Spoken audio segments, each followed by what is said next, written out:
Assalamualaikum warahmatullahi wabarakatuh. Perkenalkan, nama saya Serly Sigita Aviani dengan NIM 305220072. Di sini saya akan menjelaskan materi tentang program tahunan PKPI. Kita langsung ke materi ya, teman-teman. Jadi, apa sih program tahunan BKPI itu? Jadi program tahunan BKPI adalah program yang akan dilaksanakan secara penuh untuk kurun waktu 1 tahun dalam jenjang sekolah yang merupakan akumulasi, sinkronisasi, dan rekapitulasi dari keseluruhan kegiatan bimbingan dan konseling selama 1 tahun untuk masing-masing kelas. Ditjen Guru dan Kependidikan Kemendikbud memerinci bahwa suatu program tahunan bimbingan dan konseling itu terdiri dari beberapa poin ya. Yang pertama ada rasional. Jadi rumusan rasional itu memaparkan hal-hal yang mendasari pentingnya arah rencana bimbingan dan konseling dalam 1 tahun ke depan. Paparan rasional ini bukanlah uraian yang berisi hal-hal yang bersifat normatif atau teoritis, melainkan kondisi objektif sekolah dan siswa, khususnya yang dipandang penting untuk meletakkan dasar pelayanan bimbingan dan konseling. Yang kedua ada dasar hukum. Jadi paparan ini dimaksud untuk menjabarkan dasar hukum bagi pelayanan bimbingan dan konseling di sekolah, mulai dari peraturan perundungan sampai peraturan-peraturan yang berada di bawahnya, bahkan sampai peraturan sekolah yang digunakan untuk mendasari pelayanan bimbingan dan konseling. Paparan ini juga penting untuk menunjukkan sisi legalitas dan eksistensi pelayanan bimbingan dan konseling dalam sistem pendidikan. Yang ketiga ada elemen visi dan misi. Dalam penyesuaian program pelayanan bimbingan dan konseling, konselor dituntut untuk memberikan visi atau fokus pada kondisi masa depan yang diinginkan apabila pelayanan bimbingan dan konseling secara profesional secara terus-menerus dilaksanakan. Yang keempat ada pengembangan tema atau topik layanan. Jadi tema atau topik layanan ini merupakan pemadu bagi pengembangan konten dalam pelayanan bimbingan dan konseling guna menjawab atau memenuhi kebutuhan siswa menjadi individu yang mandiri dan berkembang secara optimal. Tema ini disusun dengan mempertimbangkan kebutuhan siswa dan tugas perkembangannya. Terus yang kelima ada rencana evaluasi, pelaporan, dan tindak lanjut. Pada program tahunan bimbingan dan konseling perlu dirumuskan rencana yang akan dilakukan konselor untuk mengevaluasi pencapaian program bimbingan dan konseling. Rencana metode evaluasi yang dipaparkan dalam program tahunan dapat berupa metode seperti survei, pengujian, pra dan pasca layanan atau prapostes atau yang lainnya.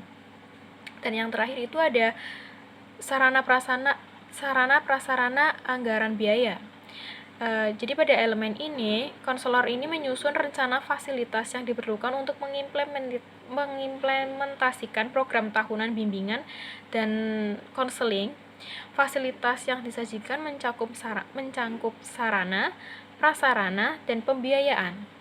Program ini menjadi sangat penting untuk disusun dalam satu dokumen agar pihak terkait dan pemangku kepentingan dapat memahami dengan secara benar dan akurat mengenai peran dan kontribusi pelayanan bimbingan dan konseling dalam sistem pendidikan. Yang kedua itu ada program semester PKPI. Jadi ada program semesteran PKPI ini yaitu adalah program yang berisi garis-garis besar mengenai hal-hal yang hendak dilaksanakan dan dicapai saat semesteran tersebut. Program semesteran merupakan penjabaran dari program tahunan. Isi dari program semester ini juga tentang bulanan, pokok bahasan yang akan hendak disampaikan, waktu yang direncanakan, dan keterangan-keterangan lainnya. Dalam program pendidikan semester ini dipakai satuan waktu terkecil, yaitu satuan semester untuk menyatakan lamanya satu program pendidikan. Masing-masing program semester sifatnya lengkap dan merupakan satu kebulatan atau berdiri sendiri. Jadi pada setiap akhir semester segenap bahan kegiatan program semester yang disajikan harus sesuai dan sudah selesai dilaksanakan, dan mahasiswa yang mengambil program tersebut sudah dapat ditentukan lurus atau tidak, seperti itu. Terus ada pun konsep dasar profesi semester. Jadi secara umum program semester ini itu meliputi dua hal itu, yaitu yang pertama ada identitas. Identitas itu contohnya itu suatu pendidikan, mata pelajaran, kelas atau semester, jumlah jam mengajar per tahun. Yang kedua ada format formulir, yaitu standar kompetensi atau kompetensi dasar, indikator, jumlah pelajaran, dan jam pelajaran dan bulan. Seperti halnya program tahunan, program semester menawarkan banyak alternatif. Terus yang selanjutnya ada program bulanan PKPI. Jadi program bulanan bimbingan dan konseling ini yaitu suatu program yang meliputi keseluruhan kegiatan pelayanan dan kegiatan pendukung selama 1 bulan yang merupakan jabaran program semesteran. Program ini disusun berdasarkan kebutuhan peserta didik pada suatu periode tertentu, seperti bulanan, semesteran, atau tahunan. Jadi program bulanan ini berfungsi sebagai pedoman memberikan pelayanan bimbingan dan konseling dalam periode tertentu, seperti bulan Januari, bulan Mei, atau Juni, dan lain-lainnya. Yang selanjutnya ada penyusunan program mingguan dalam BKPI. Jadi program mingguan itu program pelayanan BK meliputi seluruh kegiatan selama 1 minggu yang merupakan program bulanan. Perencanaan program mingguan adalah rencana kegiatan yang disusun untuk pembelajaran selama 1 minggu. Perencanaan kegiatan mingguan dapat berbentuk jaringan tema atau web yang berisi proyek-proyek yang akan dikembangkan menjadi kegiatan-kegiatan pembelajaran. Melalui program ini dapat diketahui bahwa tujuan-tujuan yang telah dicapai yang perlu diulang bagi setiap peserta didik. Melalui program ini juga yang diidentifikasikan kemajuan belajar bagi setiap peserta didik, modul yang dikerjakan, dan peserta didik yang memiliki kecepatan belajar di atas rata-rata kelas. Bagi peserta didik yang cepat bisa diberikan pengayaan, sedangkan bagi yang lambat dilakukan pengulangan modul untuk mencapai dengan menggunakan waktu cadangan. Selanjutnya ada penyusunan program harian dalam BKPI. Jadi program harian ini adalah program yang dilaksanakan di hari-hari tertentu dalam 1 minggu. Program harian merupakan jabaran atau program mingguan untuk kelas tertentu. Jadi program ini itu dibuat secara tertulis pada satuan layanan atau satlan dan atau kegiatan pendukung atau satkun bimbingan dan konseling. Selanjutnya yang terakhir ada program pelaksanaan layanan BKPI berdasarkan hasil need assessment. Saat mengembangkan program bimbingan belajar, guru BK itu mulai dengan tahapan asesmen kebutuhan dengan tujuan memenuhi kebutuhan siswa.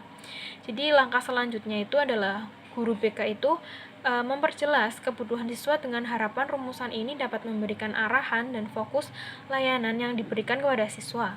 Dalam merancang layanan bimbingan dan konseling, guru BK menentukan layanan sesuai dengan kebutuhan siswa, menyusun prosedur sesuai tahapan pemberian layanan, dan juga media yang digunakan untuk membuat siswa itu bersemangat ketika menerima permintaan layanan bimbingan belajar menjadi menarik.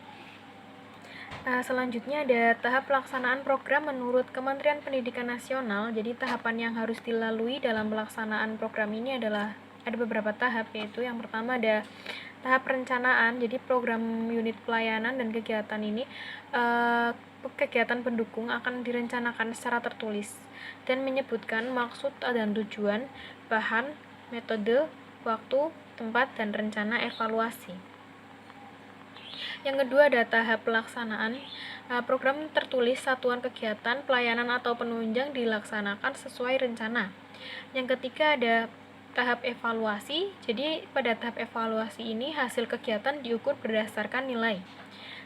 Yang keempat itu ada tahap analisis hasil, yaitu menganalisis hasil evaluasi untuk mengidentifikasikan aspek-aspek yang memerlukan perhatian lebih lanjut. Dan yang terakhir itu ada tahap tindak lanjut. Jadi kesimpulan dari materi yang sudah saya sampaikan tadi, dapat disimpulkan bahwa salah satu tujuan utama bimbingan itu adalah menyusun layanan bimbingan di sekolah. Program yang dibuat oleh guru pembimbing berfungsi sebagai dasar untuk membuat utilitas dengan mempertimbangkan persyaratan dan unsur yang terkait. Karena kebutuhan tiap sekolah itu berbeda, program pelayanan konseling yang telah disusun disebut dituangkan menjadi program tahunan, sehingga program harian pelayanan konseling. Selain itu juga keberhasilan pelayanan yang direncanakan memerlukan kerjasama antara seluruh personel sekolah, namun kenyataan di lapangan itu menunjukkan terdapat banyak permasalahan berbeda terkait penerapan BK di tingkat sekolah. Hal ini juga terlihat di sekolah-sekolah di mana hanya sedikit sekolah yang telah memperkenalkan layanan bimbingan dan konseling. Jadi oleh karena itu, kolaborasi antara pemerintah, universitas, dan sekolah karena sangat penting untuk memperjelas implementasi pelaksanaan bimbingan dan konseling. Jadi sekian, terima kasih.